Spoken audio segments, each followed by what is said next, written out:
Doctor Baba Saheb Ambedkar ದಲಿತ ಹಿತರಕ್ಷಣಾ ವೇದಿಕೆಯ ಪದಾಧಿಕಾರಿಗಳೇ, ಸ್ನೇಹಿತರು ಮತ್ತು ಅದರ ಸದಸ್ಯರೇ ಮತ್ತು ಇಲ್ಲಿ ನಡೆದಿರ್ತಕ್ಕಂಥ ಬೇರೆ ಬೇರೆ ಕಡೆಯಿಂದ ಬಂದಿರತಕ್ಕಂಥ ಸಮಾಜದ ಬಂಧುಗಳೇ, ಇವತ್ತಿನ ದಿವಸ ಡಾಕ್ಟರ್ ಬಾಬಾ ಸಾಹೇಬ್ ಅಂಬೇಡ್ಕರ್ ದಲಿತ ಹಿತರಕ್ಷಣಾ ವೇದಿಕೆ ವತಿಯಿಂದ ತುರ್ತಾಗಿ ಪತ್ರಿಕಾಗೋಷ್ಠಿಯನ್ನು ಕರೆದಿರುವ ಉದ್ದೇಶ ಏನಂದರೆ, ಈಗಾಗಲೇ ತಮಗೆ ಗೊತ್ತಿದ್ದಂತೆ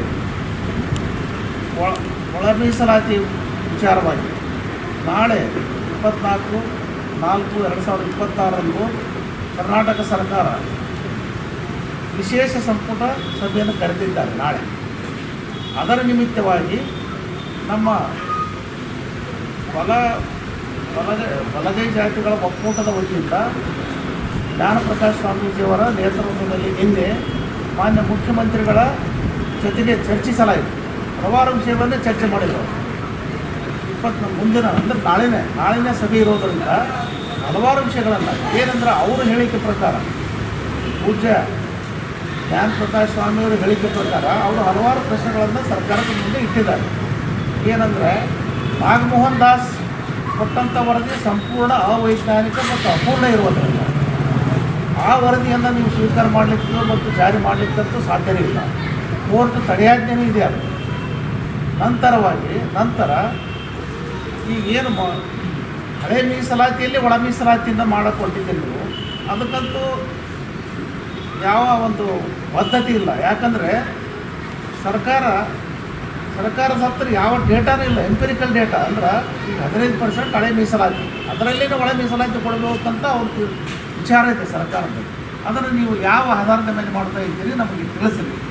ಆಮೇಲೆ ಹಿಂದಕ್ಕೇನು ನೀವು 6-6-5 ಅಂತ ಏನು ಮಾಡಿದ್ರಲ್ಲ ನಾಗಮೋಹನ್ ದಾಸ್ ವರದಿ ಪ್ರಕಾರ, ಅವಾಗೇನು ಬಹಿರಂಗವಾಗಿ ಎಲ್ಲ ಸಾರ್ವಜನಿಕರಿಗೆ ಅಂದರೆ ಸಂಬಂಧಪಟ್ಟ ಸಮುದಾಯಗಳಿಗೆ ಏನು ಬಹಿರಂಗವಾಗಿ ನೀವು ನಿಮ್ಮ ವಿಷಯವನ್ನು ತಿಳಿಸಿದ್ರಿ, ಅದೇ ತೆರನಾಗಿ ಈಗ ನಾಳೆ ನಡೀತಕ್ಕಂಥ ಸಂಪುಟದಲ್ಲಿ ಚರ್ಚಿಸ್ತಕ್ಕಂಥ ವಿಷಯಗಳನ್ನು ಪಬ್ಲಿಕ್ ಡೊಮೇನ್ ಅಂದ್ರೆ ಪಬ್ಲಿಕ್ಕಿಗೆ ತಿಳಿಸ್ರಿ, ನೀವು ಏನೈತಿ ನಿಮ್ಮ ವಿಚಾರ ಅಂತಂದು ಕೇಳ್ಯಾರ. ಅದಕ್ಕಿಂತ ಮುಂದುವರೆದು ಮತ್ತೇನು ಕೇಳ್ಯಾರಂದ್ರೆ, ನಾಗಮೋಹನ್ ದಾಸ್ ವರದಿಯಲ್ಲಿ ಬಲಗೈ ಸಮುದಾಯಕ್ಕೆ ಅತ್ಯಂತ ಅನ್ಯಾಯವಾಗಿದೆ. ಒಂದನೇದಾಗಿ ನಮ್ಮ ಸಮುದಾಯದ ಜನಸಂಖ್ಯೆಯನ್ನು ಅತಿ ದೊಡ್ಡ ಪ್ರಮಾಣದಲ್ಲಿ ಕುಗ್ಗಿಸಲಾಗಿದೆ ಮೊದಲನೇದಾಗಿ. ಎರಡನೇದಾಗಿ ಕ್ಯಾಬಿನೆಟ್ ಕಮಿಟಿ ಒಂದು ಚಾರ್ಟ್ ಇರುತ್ತೆ, ಅದರಲ್ಲಿ ಎ ಗ್ರೂಪ್ನಲ್ಲಿದ್ದಂಥ ಬಲಗೈ ಸಮುದಾಯನ ಒಮ್ಮೆಲೆ ಬಿ ಗ್ರೂಪಿಗೆ ಹೆಂಗೆ ಬಂತು ಅನ್ನೋದು ಒಂದು ಸಂಸ್ಥೆ ಕಡಿಮೆ ಮಾಡಿಕೊಟ್ಟಿದೆ. ಮೂರನೇದಾಗಿ ಹಳೆ ಮೀಸಲಾತಿಯಲ್ಲಿ ಒಳ ಮೀಸಲಾತಿ ತರಬೇಕಾದ್ರೆ ನಿಮ್ಮ ಯಾವ ಡೇಟಾ ಇದೆ, ಯಾವ ಆಧಾರದ ಮೇಲೆ ಮಾಡ್ತೀರಿ ಅನ್ನೋದು ನಮ್ಗೆ ತಿಳಿಯುತ್ತೆ. ಇದು ಅಲ್ಲದೇ ಇನ್ನೂ ಅನೇಕ ವಿಚಾರಗಳನ್ನು ಅವರು ಸರ್ಕಾರದ ಜೊತೆಗೆ ಅಂದರೆ ಮಾನ್ಯ ಮುಖ್ಯಮಂತ್ರಿಗಳಾದ ಸಿದ್ದರಾಮಯ್ಯವ್ರ ಜೊತೆ ಚರ್ಚೆ ಮಾಡಿದ್ದಾರೆ. ಚರ್ಚೆ ಮಾಡಿದ ನಂತರ ನಮ್ಮ ಸಮಾಜದ 3 ಮಂತ್ರಿಗಳು, ಡಾಕ್ಟರ್ ಜಿ ಪರಮೇಶ್ವರ್ ಅವರಾಗಿರ್ಬೋದು, ಸಿ ಮಾದೇವಪ್ಪನವರಾಗಿರ್ಬೋದು, ಪ್ರಿಯಾಂಕ್ ಖರ್ಗೆ ಅವರು 3 ಭೇಟಿ ಮಾಡಿ ಇವರಲ್ಲದೆ ಇನ್ನೂ ಹಲವಾರು ಸಚಿವರ ಜೊತೆಗೆ ಇವರು ಚರ್ಚೆ ಮಾಡಿದ್ದಾರೆ. ನಮ್ಮ ಸಮುದಾಯದ ಮಂತ್ರಿಗಳಿಗೆ ಏನು ಹೇಳ್ಯಾರ ಅವರು, ಅಕಸ್ಮಾತ್ ಯಾವುದೇ ಕಾರಣಕ್ಕೂ ನಮ್ಮ ಸಮುದಾಯಕ್ಕೆ ಅನ್ಯಾಯವಾದರೆ ಒಂದು ಕ್ಷಣ ಮಾತ್ರ ನೀವು ಅಲ್ಲಿ ಸಚಿವ ಸಂಪುಟದಲ್ಲಿ ಇರಬಾರ್ದು ಅಂತ ಹೇಳಿದ್ದಾರೆ. ಅವರು ಒಪ್ಪಿಕೊಂಡಿದ್ದಾರಂತೆ. ನಾ ಹೇಳೋದೆಲ್ಲನೂ ಜ್ಞಾನಪ್ರಕಾಶ್ ಸ್ವಾಮಿಯವರು ಪತ್ರಿಕಾಗೋಷ್ಠಿ ಮುಖಾಂತರ ಹೇಳಿದ್ದನ್ನು ನಾನು ಹೇಳ್ತಾ ಇದ್ದೀನಿ. ಅದಕ್ಕೆ ಅವ್ರು ಏನು ಕರೆ ಕೊಟ್ಟಿದ್ದಾರೆ, ನಾಳೆನೇ ಮುಖ್ಯವಾದ ತೀರ್ಮಾನ ಸರ್ಕಾರ ತಗೊಳ್ಳೋದ್ರಿಂದ ಇವತ್ತೇ ಅಂದರೆ 23ನೇ ತಾರೀಕು ಇವತ್ತು ಇಡೀ 31 ಜಿಲ್ಲೆಗಳಲ್ಲಿ ನಮ್ಮ ಸಮುದಾಯದವರು ಎಲ್ಲ ವಿವಿಧ ಸಂಘಟನೆಯವರು ಪತ್ರಿಕಾಗೋಷ್ಠಿ ಮಾಡಿ ಸರ್ಕಾರದ ಮೇಲೆ ಒತ್ತಡ ತಗೊಳ್ಬೇಕಂತ ಹೇಳಿದ ಕಾರಣ ಇವತ್ತು ನಾವು ಪತ್ರಿಕಾಗೋಷ್ಠಿಯನ್ನು ಕರೆದಿದ್ದೇವೆ.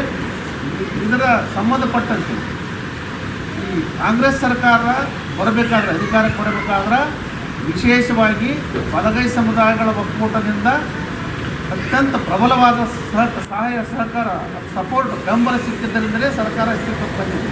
ಅದು ನಮ್ಮೆಲ್ಲರಿಗೂ ಗೊತ್ತಿದೆ. ನಮಗೆ ಗೊತ್ತಿರೋದಕ್ಕೆ ಮುಖ್ಯಮಂತ್ರಿಯವ್ರಿಗೆ ಗೊತ್ತಿದೆ, ಕಾಂಗ್ರೆಸ್ ಸರ್ಕಾರಕ್ಕೂ ಗೊತ್ತಿದೆ.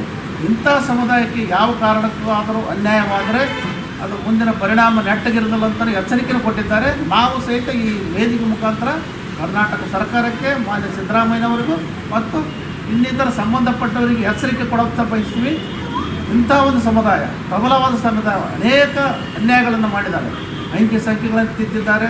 ರೋಸ್ಟರ್ ಬಿಂದು ಸರಿಪಡಿಸಬೇಕಂತ ಅದು ಬಹುಮುಖ್ಯ ಕಾರಣ ಒಂದು ಅಂಶವನ್ನು ಮುಖ್ಯಮಂತ್ರಿಗಳು ಮುಂದಿಟ್ಟಿದ್ದಾರೆ.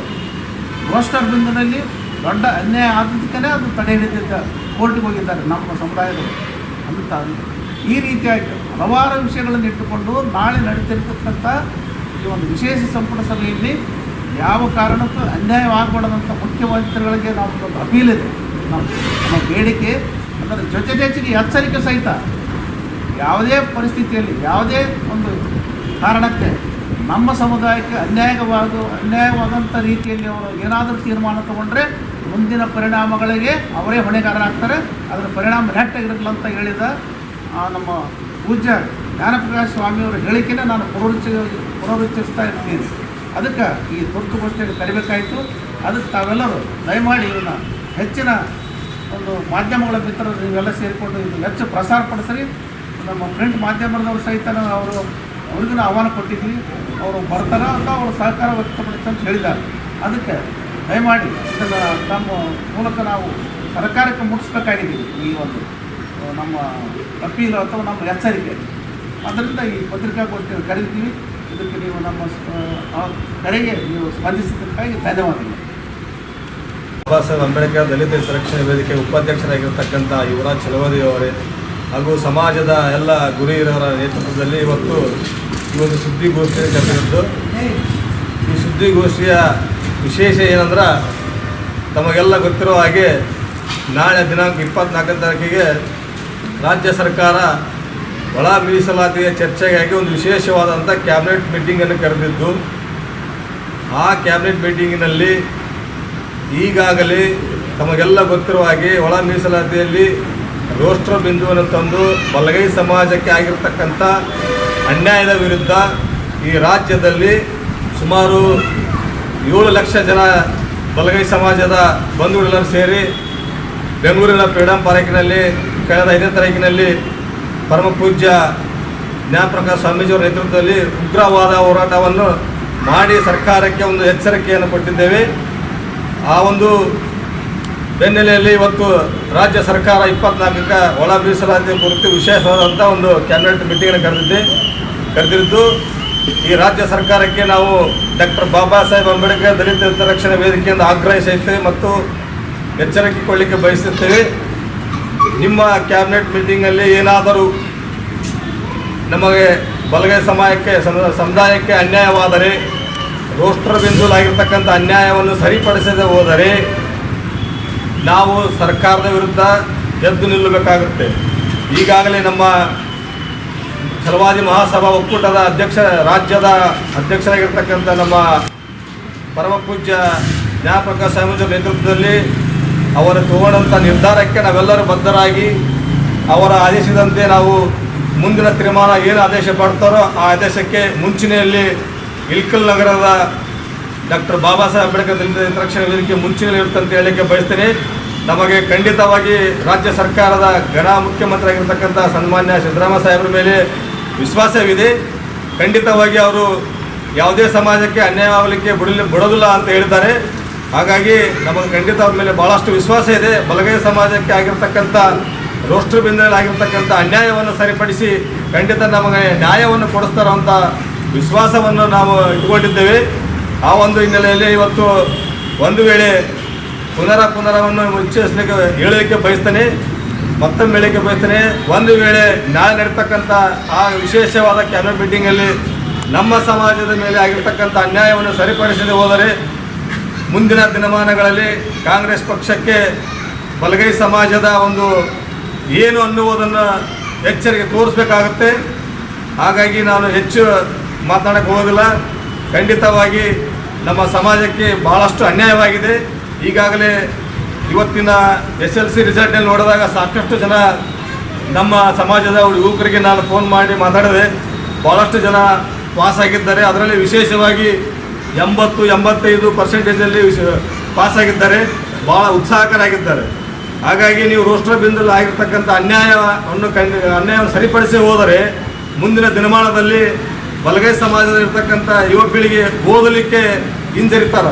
ಏನಿತ್ತು ಬಿಡಪ್ಪ, ಓದಿದರೆ ನಮಗೆ ಈ ಥರ ಸರ್ಕಾರ ಅನ್ಯಾಯ ಮಾಡ್ತಾ ಇದೆ, ಉದ್ಯೋಗ ಸಿಗುತ್ತೆ ಇಲ್ಲೋ ಅನ್ನುವಂಥ ಒಂದು ನಿರ್ಲಕ್ಷ್ಯ ಅವರಲ್ಲಿ ಬಂದುಬಿಡುತ್ತೆ. ಹಾಗಾಗಿ ಅಂಥ ಒಂದು ನಿರ್ಲಕ್ಷ್ಯನ ಹೋಗಲಾಡಿಸಿ ಇನ್ನಷ್ಟು ಹೆಚ್ಚು ನಾವು ಓದಬೇಕು, ನಮಗೆ ನೌಕರಿ ಸಿಗ್ತಾವನ್ನ ಆಶೆಯನ್ನು ಉದ್ಭವಿಸಬೇಕು ಅಂತೇಳಿ ರಾಜ್ಯ ಸರ್ಕಾರಕ್ಕೆ ನಾವು ಮನವಿ ಮಾಡುತ್ತಾ ಆಗ್ರಹಿಸುತ್ತಾ ಎಚ್ಚರಿಸುತ್ತೇನೆ. ನಮ್ಮ ಸಮಾಜಕ್ಕಾಗಿರ್ತಕ್ಕಂಥ ಅನ್ಯಾಯವನ್ನು ನಾಳೆ ನಾವು ತಗೊಳ್ತಕ್ಕಂಥ ನಿರ್ಧಾರ ನಮ್ಮ ಸಮಾಜದ ಮೇಲೆ ಆಗಿರ್ತಕ್ಕಂಥ ಅನ್ಯಾಯ ಸರಿಪಡಿಸುವಂಥ ನಿರ್ಧಾರ ಆಗಿರುತ್ತೆ. ಹಾಗಾಗಿ ಯಾವುದೇ ಸಮಾಜಕ್ಕೂ ಅನ್ಯಾಯ ಆಗಬಾರ್ದು. ವಿಶೇಷವಾಗಿ ಮತ್ತು ಏನು ಅಸ್ಪೃಶ್ಯಕ್ಕೆ ಒಳಗಾಗಿರ್ತಕ್ಕಂಥದ್ದು, ಹಿಂದುಳಿದ ವರ್ಗದಾಗಿರ್ತಕ್ಕಂಥ ತುಳಿತಕ್ಕೆ ಒಳಗಾಗಿರ್ತಕ್ಕಂಥ ಬಲಗೈ ಮತ್ತು ಎಡಗೈ ಸಮಾಜಕ್ಕೆ ಅನ್ಯಾಯ ಆಗಬಾರ್ದು. ಇಬ್ಬರಿಗೂ ಸರಿ ಸಮಾನವಾದಂಥ ಮೀಸಲಾತಿಯನ್ನು ಕೊಡಬೇಕಂತೇಳಿ ರಾಜ್ಯ ಸರ್ಕಾರಕ್ಕೆ ನಾನು ಡಾಕ್ಟರ್ ಬಾಬಾ ಸಾಹೇಬ್ ಅಂಬೇಡ್ಕರ್ ದಲಿತ ರಕ್ಷಣಾ ವೇದಿಕೆಯಿಂದ ಆಗ್ರಹಿಸುತ್ತೇನೆ.